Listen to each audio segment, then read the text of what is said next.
প্রথমেই সবাইকে জোহার, নমস্কার। তো চলো বন্ধুগণ, আজকের ভিডিওর মূল আলোচনায় আসার আগেই তোমাদের সকলকে আগে একটা ছবি দেখাই, তারপরে মূল আলোচনায় আসছি। এবং কি কারণে আজকের আলোচনাটা গুরুত্বপূর্ণ সেটা জানার জন্য কিন্তু অবশ্যই ভিডিওটা শেষ পর্যন্ত দেখতে হবে সবাইকে। তো চলো প্রথমে তোমাদের সকলকে সেই ছবিটা দেখাই। তো এই মুহূর্তে তোমরা সবাই আমার ডান পাশে স্ক্রিনে ছবিটা দেখতে পাচ্ছ। তো এই ছবিটা দেখে হয়তো অনেকেই বলবে যে এই ছবিটার মধ্যে কি এমন বিশেষত্ব আছে, কি এমন বিশেষত্ব রয়েছে এই ছবিটার মধ্যে। তো বলে রাখি বন্ধুগণ, অনেক সময় আমরা কোথায় কোথায় বলি নাই যে ওই লোকটা মুখে কিছু কথা না বললেও উয়ার চাল চলন, উয়ার ভাব ভঙ্গি দেখে আমরা কিন্তু উয়ার মনের ভাবটা প্রকাশ পাই যাচ্ছি। ঠিক সেরকম অনেক সময় আমরা অনেক ছবিকে দেখে বলি যে এই ছবিটা দেখেও কিন্তু আমরা অনেক কিছুই বুঝতে পারছি। তো ঠিক সেই রকম বন্ধুগণ, এই ছবিটা দেখেও কিন্তু আমরা অনেক কিছুই বুঝতে পারছি, যার জন্যই বর্তমান সময়ে এই ছবিটা বিশেষ করে পুরুলিয়ার রাজনীতিতে সবচেয়ে বেশি বলা যেতে পারে যে একটা আলোচনা, সেই আলোচনার কেন্দ্রবিন্দুতে উঠে এসেছে এবং সোশ্যাল মিডিয়া তো বিভিন্ন জায়গায় এই ছবিটা ঘোরাঘুরি করছে। তো চলো তার কারণটা কি না, এই ছবিটা একটা বড় জিনিস প্রমাণ করে। কি প্রমাণ করে না, সবার উপরে কিন্তু আমরা ভারত মায়ের সন্তান, আমরা এই ভূমির সন্তান, আমরা এই ভারত মায়ের বীর সন্তান। তো বলে রাখি যে এই ছবিটা তোলা হয়েছে পুরুলিয়া জেলার ঝালদা থানার অন্তর্গত পুস্তি গ্রামে, যেখানে একজন বীর জওয়ান, সেই বীর জওয়ানকে শেষ শ্রদ্ধাঞ্জলি জানাতে উপস্থিত হয়েছিলেন বিভিন্ন রাজনৈতিক দলের প্রতিনিধি থেকে শুরু করে বিভিন্ন সমাজকর্মী, বিভিন্ন সমাজ সংগঠনের নেতারা। তারা সকলেই কিন্তু জাতি ধর্ম দলমত নির্বিশেষে কিন্তু বীর জওয়ানকে শেষ শ্রদ্ধাঞ্জলি দিতে তারা কিন্তু পুস্তি গ্রামে উপস্থিত হয়েছিলেন। তো সেই পুস্তি এলাকার এই ছবিটা, এখানে হয়তো অনেকেই জানে নাই, তো একবার পরিচয়টা আমি দিয়ে রাখি, বা অনেকেই হয়তো জানে। তো এখানে মাঝে যিনি দাঁড়িয়ে রয়েছেন উনি হলেন পুরুলিয়া জেলা কংগ্রেসের দাপুটে নেতা তথা প্রাক্তন বাঘমুন্ডির বিধায়ক মাননীয় নেপাল মাহাতো, এবং ওনার পাশেই রয়েছেন বর্তমানে পুরুলিয়া লোকসভা কেন্দ্রের একমাত্র সাংসদ মাননীয় জ্যোতির্ময় সিং মাহাতো, এবং ঠিক তার আরেক পাশেই রয়েছেন বাঘমুন্ডির বিধায়ক, বাঘমুন্ডি বিধানসভার এমএলএ মাননীয় সুশান্ত মাহাতো। এখানে কিন্তু তিনজনেই আমাদের পুরুলিয়া জেলার দাপুটে নেতা, তারা বিভিন্ন দলের প্রতিনিধি, তবুও আজকে তারা এক জায়গাতে এসে সমবেত হয়েছেন। তো এইখানে একটা বড় জিনিস প্রমাণ করে। কি প্রমাণ না, আমি হয়তো তৃণমূল করি, আমি হয়তো বিজেপি করি, আমি হয়তো কংগ্রেস করি, আমি হয়তো সিপিএম করি, হয়তো আমাদের মধ্যে মতভেদ রইতে পারে, হয়তো আমাদের মধ্যে দলগত ভেদাভেদ থাকতে পারে, হয়তো আমাদের মধ্যে চিন্তাধারার পার্থক্য থাকতে পারে, কিন্তু সবার উপরে আমাদের একটাই পরিচয়। সেই পরিচয়টা কি না, আমরা বীর ভারত মায়ের সন্তান, আমরা ভারত মায়ের সন্তান, আমরা এই ভূমির সন্তান। হয়তো আমি তৃণমূল করি, হয়তো আমি কংগ্রেস করি, হয়তো আমি বিজেপি করি, হয়তো আমি সিপিএম করি, কিন্তু সবার শেষে আমার একটাই পরিচয় হওয়া দরকার, আমরা এই ভারত মায়ের সন্তান। তো সেই কথাটাই কিন্তু এখানে সবচেয়ে বড় বিষয় বলে, সবচেয়ে বড় ব্যাপার, সেইটাই কিন্তু পরিষ্কার ভাবে ফুটে এসেছে এই ফটোটার মাধ্যমে। এইখানে হয়তো সকলে দেখতে পরিচয়টা আমি দিলি যে এখানে একজন রয়েছেন কংগ্রেসের নেতা, একজন রয়েছেন বিজেপির নেতা, একজন রয়েছেন তৃণমূলের নেতা। তবুও তারা তাদের যে দলগত ভেদাভেদ, দলগত যে পার্থক্য, সেই পার্থক্যটা ভুলে গিয়ে তারা কি করেছেন না, বীর জওয়ানকে শেষ শ্রদ্ধা জানাতে তারা একত্রে একটা জায়গায় তারা সমবেত হয়েছেন। ইয়ার চেয়ে বড় দৃষ্টান্ত আর কি হইতে পারে। তো যাই হোক, এরপরে আমরা একটু যেটা আমাদের মূল আলোচনার বিষয় ছিল, সেই মূল আলোচনার বিষয়টাতে আসা যাক। মূল আলোচনার বিষয়টি কি না, বর্তমানে বিশেষ করে পুরুলিয়া তথা জঙ্গলমহলের রাজনীতি আর একটা যে বিষয় নিয়ে তোলপাড় হয়ে উঠেছে সেটা হচ্ছে কুর্মীদের জাতিসত্তার আন্দোলন, কুর্মীদের এসটির দাবিতে আন্দোলন। সেই এসটির দাবিতে কর্মীদের আন্দোলন, যে আন্দোলনে আমরা দেখি কখনো রেল অবরোধ থেকে সড়ক অবরোধ, পুরাপুরি জঙ্গলমহল যেন একসময় পুরাপুরি ভাবে স্তব্ধ হয়ে গিয়েছিল।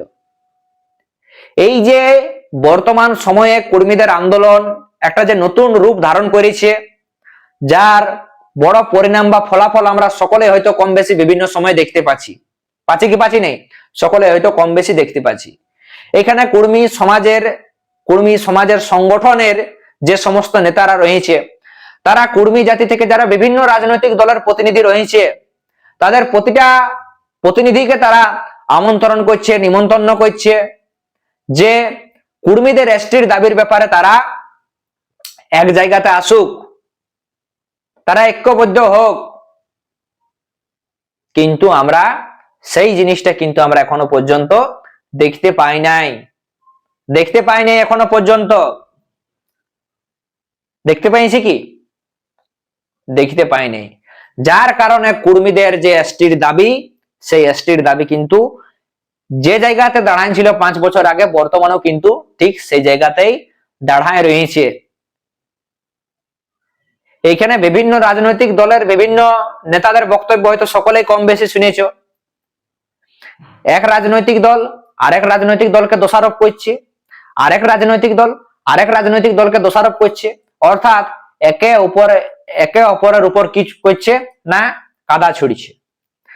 যার ফলে এই জাতির কি আদৌ কোনো ভালো হয়েছে, বা আদৌ এই কর্মীদের দাবির যে মানে সমস্যার যে সমাধান, কর্মীদের যে মূল দাবি রয়েছে, সেই দাবিটা কি আদৌ পূরণ হয়েছে? সেই দাবিটা কিন্তু আদৌ পূরণ হয় নাই। আর তার জন্যই এই ছবিটার সাথে কিন্তু বর্তমান সময়ের এই কর্মীদের দাবিটাও কিন্তু মানে যথেষ্ট বলা যেতে পারে সম্পর্কযুক্ত। কি ধরনের? যেমন দেশের বীর শহীদকে, বীর জওয়ানকে শ্রদ্ধাঞ্জলি জানাতে নিজেদের যে দলগত মতভেদ, সেই মতভেদ ভুলে যাই যেখানে বড় বড় পুরুলিয়া জেলার নেতারা তারা যেমন ঐক্যবদ্ধ হয়েছেন, ঠিক সেই রকম কর্মীদের যে এসটির দাবি, যেহেতু এই কর্মী জাতি থেকে কিন্তু বহু রাজনৈতিক দলের বহু প্রতিনিধি আছে, কেউ এমএলএ আছে, কেউ এমপি আছে এই কর্মী জাতি থেকে, কেউ প্রধান আছে, কেউ মেম্বার আছে, মানে কর্মী জাতি থেকে রাজনৈতিক নেতার কিন্তু কোনো অভাব নাই। কর্মীদের মধ্যে কেউ বিজেপি করে, কেউ টিএমসি করে, কেউ কংগ্রেস করে, কেউ সিপিএম করে, কেউ এসইউসিআই করে। তো বিভিন্ন রাজনৈতিক দলের প্রতিনিধি কিন্তু কর্মী জাতি থেকে আছে। কিন্তু যখন এই কর্মীদের এসটির দাবি নিয়ে আন্দোলন হয়, যখন এই কর্মীদের এসটির দাবির বিষয়টা উঠে, তখন কিন্তু এই সমস্ত রাজনৈতিক দলগুলা কিন্তু একই মঞ্চে কিন্তু কোনোদিনই আসে নাই। বরঞ্চ কি করে না, তারা একে অপরের দিকে বিভিন্ন জায়গায় দোষারোপ করতে শুরু করে। তো এইখানে শেষে আমার একটাই কথা বলার, আজ যেমন বর্তমান সময়ে এই ছবিটা যেমন পরিষ্কার ভাবে, যেখানে কংগ্রেস থেকে তৃণমূল, বিজেপি সকল রাজনৈতিক দলের নেতারা যেমন দেশের বীর জওয়ানকে শেষ শ্রদ্ধাঞ্জলি জানাতে যেমন সমবেত হয়েছেন, যেমন একত্রিত হয়েছেন, ঠিক সেই রকম সমস্ত রাজনৈতিক দলের কাছে আমার একটাই বলার, যে আজ কর্মীদের জাতিসত্তার যে দাবি, কারণ সবার উপরও তারা যেমন ভারত মায়ের সন্তান, সেরকম তাদের জাতিটাও কিন্তু কর্মী জাতি থেকে। তাই সমস্ত দলগত যে ভেদাভেদ, সেই দলগত ভেদাভেদ ভুলে যাইয়ে তাদেরকে একই মঞ্চে আসতে হবে, এবং এই দাবিটা কিভাবে পূরণ করা যায় সেই বিষয়ে ঐক্যবদ্ধ হইতে হবে, এবং পূরণ করার জন্য যাবতীয় সমস্ত চেষ্টা করতে হবে। যেই দিন এই বিভিন্ন রাজনৈতিক দলের নেতারা একই মঞ্চে আসবে এবং দলের আগে তারা যখন জাতির কথাটা ভাববে, সেদিনেই জানিবে যে এই কর্মীরা এসটি হবে, সেদিনেই কিন্তু কর্মীরা এসটি হবে, সেদিনকে কিন্তু কর্মীরা এসটি হবে। তো যাই হোক বন্ধুগণ, আজকে আর ভিডিওটা বেশি বাড়াচ্ছি নাই। তো তোমাদের কি মনে হয় বন্ধুগণ এই নিয়ে, যে আদৌ কি ভুল ভবিষ্যতে কুর্মী জাতি থেকে যে সমস্ত বিভিন্ন রাজনৈতিক দলের নেতারা আছে তারা কি ঐক্য মঞ্চে আসতে পারবে? তারা কি কুর্মীদের দাবির ব্যাপারটা রাজ্য থেকে রাষ্ট্র স্তরে সেভাবে তুলে ধরতে পারবে?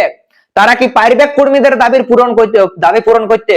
সেটা হয়তো কেউ তৃণমূল করুক, হয়তো কেউ বিজেপি করুক, হয়তো কেউ কংগ্রেস করুক, হয়তো কেউ সিপিএম করুক, হয়তো কেউ এসইউসিআই করুক, বা হয়তো অন্যান্য যে কোনো পার্টি বা জেএলকে মাসু হোক, যে যা পারে করুক।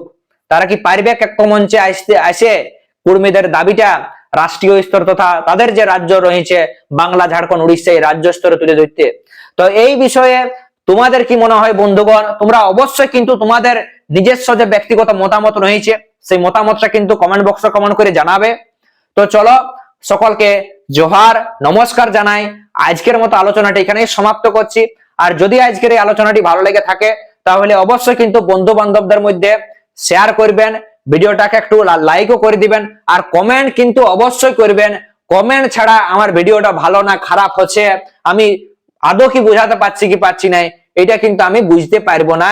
তাই আমি বলবো কমেন্ট করে, দয়া করে কমেন্ট করবেন এবং নিজেদের যে ব্যক্তিগত মতামত সেই মতামতটা অবশ্যই দিবেন। সকলকে আরো একবার জোহার, নমস্কার।